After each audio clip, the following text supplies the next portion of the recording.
السلام علیکم ورحمۃ اللہ وبرکاتہ۔ حرص بندے کو تباہ کر کے رکھ دیتا ہے، لیکن قناعت اس کو سکون بھی دیتی ہے، ایمان کی سلامتی بھی رہتی ہے، اور بندہ اللہ اور اس کے رسول صلی اللہ علیہ وسلم کے ہاں مشرف بھی رہتا ہے۔ دنیا بھی بہتر ہو جاتی ہے اور آخرت بھی بہتر ہو جاتی ہے۔ ایک شخص نے حضرت عیسیٰ علیہ السلام سے عرض کیا کہ آپ علیہ السلام کی صحبت میں کچھ عرصہ رہنا چاہتا ہوں۔ عیسیٰ علیہ السلام نے اجازت دے دی۔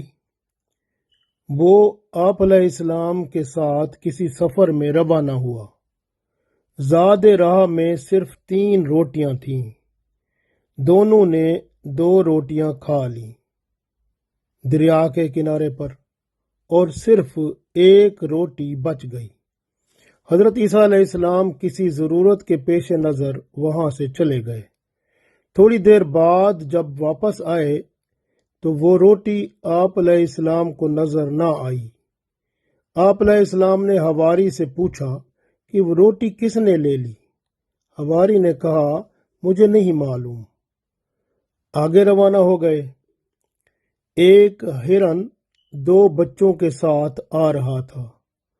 آپ علیہ السلام نے ایک ہرن کے بچے کو بلایا۔ وہ آ گیا۔ ذبح کر کے بھون کے دونوں نے اسے خوب کھایا۔ پھر حضرت عیسیٰ علیہ السلام نے فرمایا، ہرن کے بچے زندہ ہو جا۔ وہ زندہ ہو گیا اور پھر اپنے راستے کی طرف چلا گیا۔ اس وقت حضرت عیسیٰ علیہ السلام نے حواری سے فرمایا، تجھے اس رب تعالیٰ کی قسم جس نے یہ معجزہ دکھایا کہ ہرن کا بچہ زندہ ہو گیا، اب بتاؤ کہ وہ روٹی کہاں گئی؟ اس نے کہا، مجھے معلوم نہیں۔ پھر آگے روانہ ہو گئے۔ ایک دوسرے دریا کے قریب پہنچ گئے۔ حضرت عیسیٰ علیہ السلام نے اپنے ساتھی کا ہاتھ پکڑا اور پانی پر چل کر دونوں دریا کے پار ہو گئے۔ تب حضرت عیسیٰ علیہ السلام نے فرمایا، تجھے اللہ تعالیٰ کی قسم جس نے یہ معجزہ دکھایا کہ ہمیں پانی پر چل کر دریا پار کرا دیا، اب بتا کہ وہ روٹی کہاں گئی؟ اس شخص نے وہی جواب دیا کہ مجھے معلوم نہیں۔ وہاں سے پھر روانہ ہو گئے۔ ریگستان میں پہنچے۔ حضرت عیسیٰ علیہ السلام نے بہت سی ریت جمع کر لی اور فرمایا، اے ریت، اللہ کے حکم سے سونا بن جا۔ ریت سونا بن گئی۔ آپ علیہ السلام نے اس کے 3 حصے کیے اور فرمایا اس شخص سے کہ ایک حصہ تمہارا ہے اور ایک میرا ہے، اور تیسرا حصہ اس شخص کا ہے جس نے وہ روٹی کھائی۔ اس وقت یہ شخص محض سونے کے لالچ میں بول پڑا کہ وہ روٹی تو میرے پاس ہے۔ حضرت عیسیٰ علیہ السلام نے فرمایا، اب یہ تینوں حصے سونے کے تم خود ہی لے لو۔ سونے کا ڈھیر اس کے حوالے کر کے حضرت عیسیٰ علیہ السلام وہاں سے اکیلے چلے گئے۔ آپ علیہ السلام کے چلے جانے کے بعد 2 آدمی اتفاقاً وہاں آ نکلے۔ انہوں نے چاہا کہ اس شخص کو مار کر سونا اپنے قبضے میں لے لیں۔ اس نے کہا کہ مجھے کیوں مارتے ہو؟ آؤ اسے 3 حصوں میں تقسیم کر لیتے ہیں۔ ان تینوں میں سے ایک شخص شہر کھانا لینے کے لیے بھیجا گیا۔ اس نے کھانے میں زہر ملا دیا تاکہ دونوں کھا کر مر جائیں اور سارا سونا اسی ایک کا ہو جائے۔ ادھر ان دونوں نے منصوبہ بنایا کہ اسے آتے ہی مار ڈالیں تاکہ اس کا حصہ بھی ہمیں مل جائے۔ جب تیسرا شخص کھانا لے کر آیا انہوں نے منصوبے کے تحت اسے مار ڈالا، پھر کھانا کھانے لگ گئے۔ کھانے میں زہر تھا جس کی وجہ سے یہ دونوں بھی مر گئے، اور وہ تمام سونا ویسے کا ویسے وہاں پڑا رہا۔ حضرت عیسیٰ علیہ السلام وہاں واپس آئے اور دیکھا کہ سونا تو ویسے کا ویسے پڑا ہے اور اس کے پاس 3 آدمی مرے پڑے ہیں۔ حضرت عیسیٰ علیہ السلام نے اپنے حواریوں سے ارشاد فرمایا کہ یہ دنیا کا انجام ہے، تم اس سے پرہیز کرو۔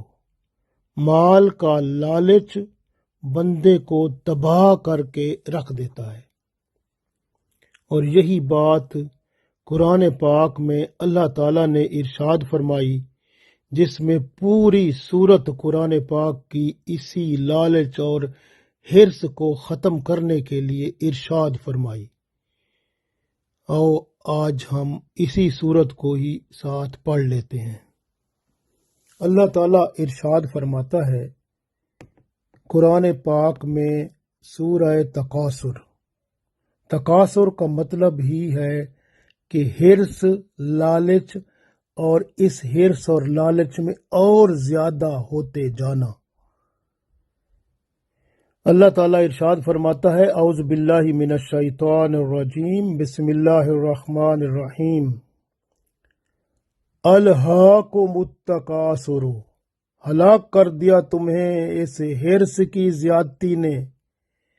یہ حرص جو ہے نا، لالچ جو ہے، یہ بڑھتا رہتا ہے، بڑھتا رہتا ہے۔ تکاثر کا مطلب ہے اس میں چین نہیں آتا، تھوڑا سا کچھ آ گیا پھر اور پھر اور پھر اور، اس طرح بندے میں حرص اور لالچ اور آئے میرے پاس، اور زیادہ آئے اور زیادہ آئے۔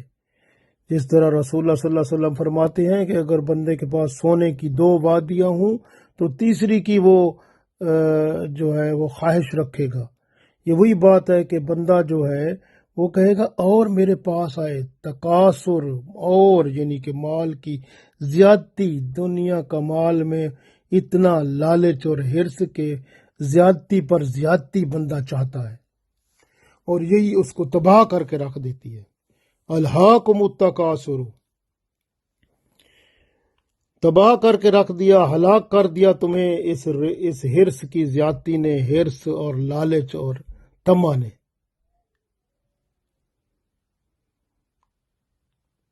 حتی زرتم المقابر، یہاں تک کہ آپ نے قبروں کی زیارت کر لی، یعنی قبروں تک پہنچ گئے، قبروں کا منہ دیکھ لیا، مطلب مرنے والے ہو گئے، اب موت تک پہنچ گئے ہیں، مرنے والے ہو گئے ہیں، لیکن حرص نہیں ختم ہوا، لالچ نہیں ختم ہوا۔ حتی زرتم المقابر، یہاں تک کہ تم قبروں میں پہنچ گئے ہو، لیکن پھر بھی تمہارا حرص، لالچ اسی طرح جوان ہے۔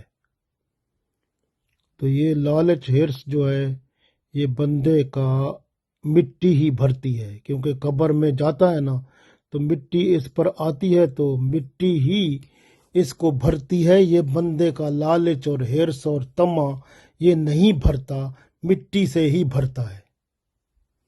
اس لیے اللہ نے فرمایا الہاکم التکاثر، ہلاک کر دیا تمہیں، غافل رکھا تمہیں۔ کس نے؟ مال کی زیادتی نے، حرص نے، لالچ نے۔ حرص میں بھی آگے بڑھ کر اور آئے میرے پاس، اس طرح کی زیادتی نے۔ حتی زرتم المقابر، یہاں تک کہ تم قبروں میں جا پڑے، مر گئے تم، پھر بھی تم حرص اندر رہا، تمہارے اندر وہ ختم نہ ہوا۔ کلا سوف تعلمون، اللہ فرماتے ہاں جلد جان جاؤ گے، جلدی پتہ چل جائے گا تمہیں۔ ثم کلا سوف تعلمون، پھر ہاں جلدی تمہیں پتہ چل جائے گا۔ کس کا؟ آگے فرما رہے ہیں نا، کلا لو تعلمون علم الیقین، ہاں تمہیں یقین آ جائے گا اس بات کا، اس علم کا جس کے تحت تم لالچ حرص کرتے تھے نا، پتہ چل جائے گا۔ اس کا علم تو آپ کو مل گیا تھا قرآن پاک میں بھی، حدیثوں میں بھی، اسلام میں بھی، کہ یہ حرص اور لالچ جو ہے چیزوں کا نقصان میں ہے، بندے کو اللہ کی یاد سے غافل کرا دیتا ہے، بندے کو شیطان کے قریب کر دیتا ہے، اللہ سے دور کر دیتا ہے۔ یہ سب پتہ تھا آپ کو، پھر بھی آپ اس لالچ اور حرص میں جا کر اللہ سے تعلق توڑ بیٹھے۔ اس لیے اللہ فرماتا ہے کلا لو تعلمون علم الیقین، تو اگر تمہارا علم پختہ ہوتا نا، پتہ صحیح ہوتا کہ دل پر تمہارے چوٹ لگتی، علم کا یقین آ جاتا، تو یقین والا علم تمہارے پاس ہوتا نا، تو پھر دنیا سے محبت نہ کرتے، مال کی محبت نہ کرتے، حرص نہ رکھتے، لالچ نہ رکھتے۔ تو گھبراؤ نہ، تم نے لالچ رکھی، مال کی حرص کیا، لالچ کیا، اور حرص تمہارا روز روز اور بڑھتا رہا حتیٰ کہ تم مر گئے۔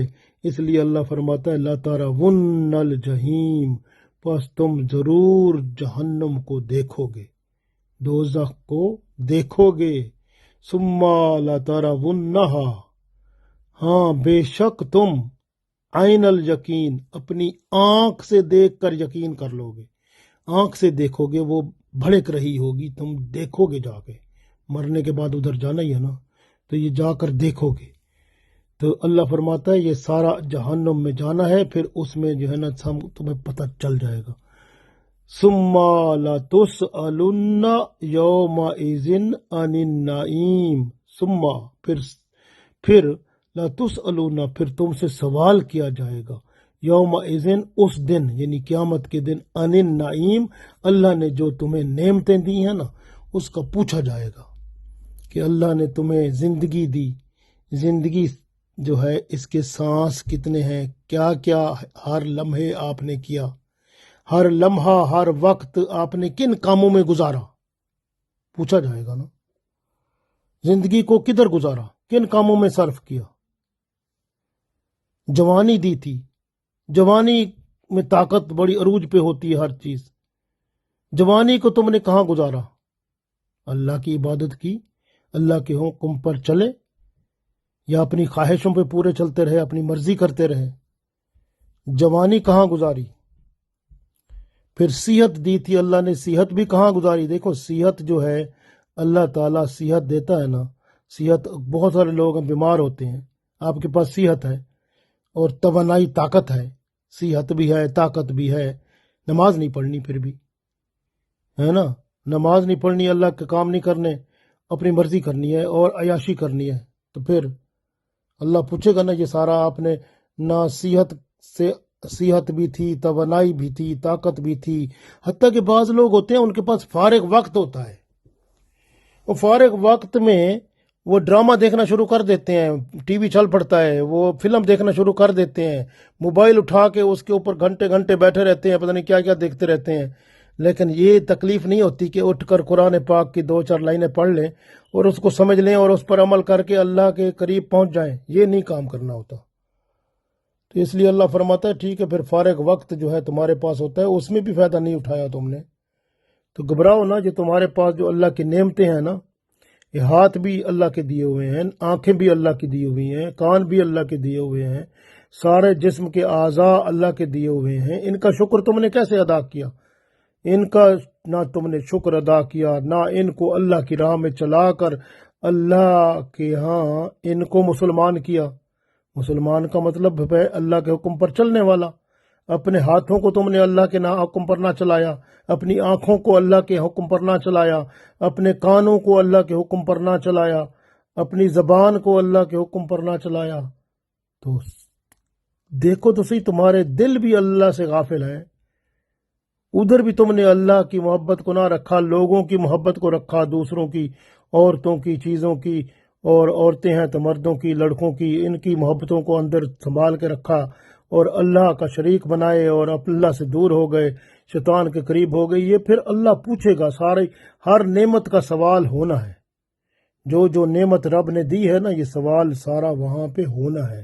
اس لیے اللہ تعالیٰ نے بتا دیا حرص کرو، طمع کرو، لالچ کرو، اس میں بڑھتے جاؤ، کچھ بھی کرو، لیکن آپ یاد رکھو جتنا طمع حرص لالچ کرتے جاؤ گے اتنا زیادہ آپ جہنم کے قریب ہوتے جاؤ گے۔ اس لیے اللہ نے فرمایا کلا لو تعلمون علم الیقین، تمہارے پاس علم تھا، اللہ نے علم دیا تھا کہ حرص لالچ طمع غلط چیز ہے، یہ آپ کو اللہ سے دور کر دے گی، اس سے دور ہو جاؤ۔ علم الیقین تمہارے پاس آ گیا تھا۔ یہ علم قرآن پاک سے بڑا علم کون سا ہوتا ہے؟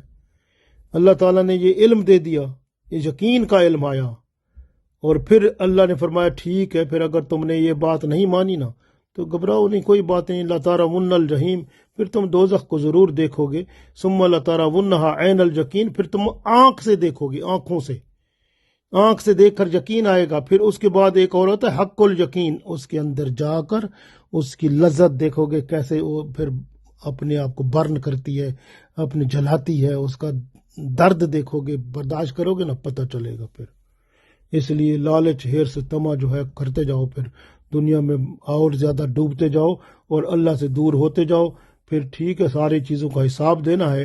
ثم لتسألن یومئذ عن النعیم، پھر آپ سے سوال ہوگا، جو اللہ نے نعمتیں دی ہیں نا، ہر نعمت کے بارے میں سوال ہوگا، آپ کو ہر سوال کا وہاں جواب دینا ہوگا۔ اللہ تعالیٰ سے دعا ہے اللہ تعالیٰ ہمیں عقل سلیم عطا فرمائے اور ہم یہ حرص لالچ طمع سے دور ہو جائیں اور شو بازی فخر و غرور تکبر سے آزاد ہو جائیں، عاجزی انکساری لائیں اور سادہ زندگی گزاریں، اور ہمیشہ جو ہے میانہ روی سے اپنا گزارا کریں، قناعت پسندی کو پسند کریں، جو اللہ نے دیا ہے رزق اس پر خوش ہو جائیں، اور اگر صبر کریں اگر کمی ہوتی ہے اور اگر زیادتی ہوتی ہے تو اس کا شکر ادا کریں، اور اللہ کے حکم کے مطابق اپنے رشتہ داروں، دوستوں اور جہاں پر شریعت نے حکم دیا ہے ان میں بانٹ کر کھائیں، تاکہ دنیا اور آخرت میں ہم کامیاب ہوں۔ اللہ تعالی ہم سب کو توفیق دے، آمین۔